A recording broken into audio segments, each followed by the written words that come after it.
Good morning, students. Today our topic of discussion is a saving function. Here saving function means once if you know the consumption function, it is also very easy for you. In the case of consumption function, we were discussing the relationship between functional relationship between consumption and income. There I told you that there is a positive relationship between income and consumption. In the same way, in case of saving also, we are able to experience a functional relationship between income and saving. This is also a positive relationship. It means as the income increases, the saving amount also increases. Now, I will be explaining the savings function with the help of a table and diagrammatic presentation. Firstly, here you look at this table. Here, this is the same example what I explained yesterday when we were discussing about the consumption function. When the income is 0, at that time also a minimum amount is required for meeting the consumption expenditure. Then as the income increases, what happens? Consumption amount also increases. After that, we reach a break-even point. This is break-even point. Break-even point means the consumption amount that is exactly equal to the income. Then after that, income increases, consumption also increases. But here the proportionate increase in the consumption, that is less than the increase in the income that you are able to experience here from the table, because here presented a 50 rupees difference of in the increment of the income, but actually here the consumption increase that is only 40 points. So here increase in the income is more, but the increase according to that, when we are comparing, the increase in the consumption is less. Now students, you know that this you all of you may be remembering, this is the formula which we explained when we were discussing about aggregate supply and aggregate supply. Here I told you that the income is equal to C plus S. C plus S means the amount of income we will be spending for two components are there for the income. One is this is a C means consumption, and S means that is a saving. So if we wanted to calculate, if the income is given to you and the consumption is also given to us, by subtracting consumption from the income, we are able to find out the saving. Now students, you just see this column again. Here what is the saving? First point, income is not there but consumption is there. Yesterday I told you that is negative saving. So here it will be minus 20. You don't have any income but consumption is there, so it will be a minus amount. So this is minus, saving will be a minus amount, so minus 20. And here it will become minus 10. From the income we are subtracting the consumption amount, so it will become minus 10. Here a break-even point, income is exactly equal to consumption, so it is equal to 0. Then next is income is 150, consumption amount is 140, so 150 minus 140, this is equal to 10. Okay students, so here this is explained the last column, this is explaining the saving functions. Now here now it is the functional relationship. Now I hope it is clear for you. From the income, when we are subtracting consumption, we are able to find out here the saving. So this is minus 20, minus 10, 0 and 10. Now all of you look at this diagrammatic presentation, students. So this diagrammatic presentation, this tabular presentation as it is, here I converted to the form of a diagram. Now you just see it is starting from minus stage. Okay, this curve, it is representing the saving function, and x-axis, on the x-axis we are representing the income of the, here it is showing income, and y-axis that is showing the amount of the y-axis is representing the saving. Okay, students. So when the income is 0, all of you kindly see. When the income is 0, what is the saving amount? What is the saving? That is minus 20. And when the income reached the 50, now also it is minus only minus 10. But it is better from the 0 income stage. And when it reached 0 income, okay, when it reached 0 income, full amount of the consumption, full amount is spending for the consumption. So this was the break-even point. That yesterday we discussed about the break-even point. Income that is totally equal to, that is exactly equal to the consumption. So this stage, okay, when it crosses the x-axis, when the saving curve crosses the x-axis, this is 0, and this is the this is equal to the 0 saving stage. Otherwise, this is equal to the break-even point. And again, now when it reaches 150, see students, the saving is equal to, this is 10. Okay. When you are drawing, you have to draw accordingly. Okay, this it will become like this. Okay, here. So when the income is reaches the stage of 150, now what happened? It will be income reached, then the saving will be here 10. So students, when you are just reading this diagrammatic presentation, what are the points we are able to see? Firstly, we can say that it is starting from the minus stage. Okay, the saving function, saving curve, it is starting from the minus, but actually it is a positively sloped curve. Then second point, we can say that at the stage of break even, otherwise is when income is equal to consumption, then it is crossing the x-axis, and as the income increases, saving also increases. Clear, students? So here mainly you should know about the 3 points. 3 points you should know from the saving function.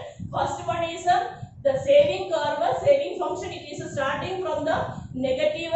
Second point was as the income increases, saving also increases, and the saving curve crosses the x-axis at the break-even point.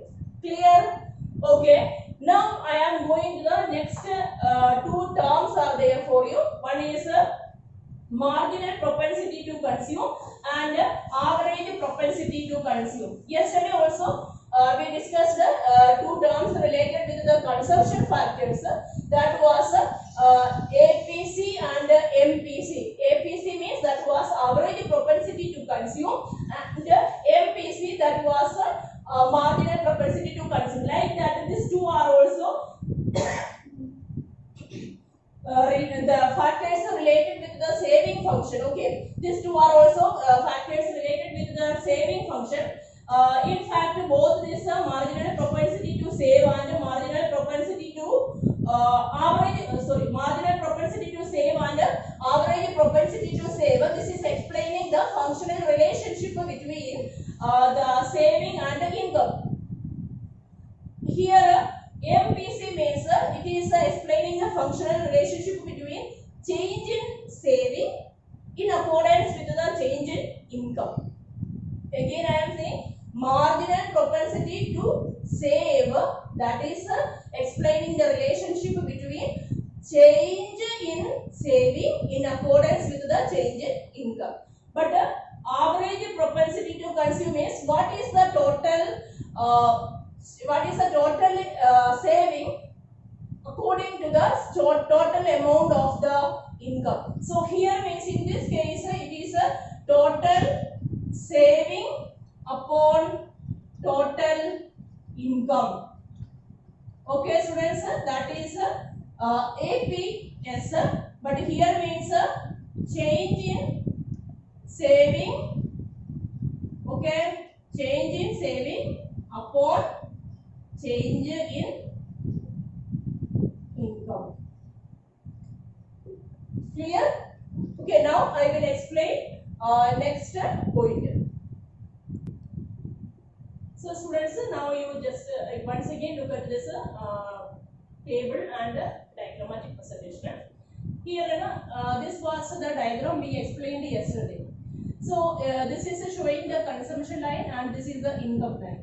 Yesterday you may be remembering at a break-even point, what happened? Income is equal to break-even point. What is the income? That is equal to consumption. Here they both, these two lines, two curves, they both are intersecting at this point.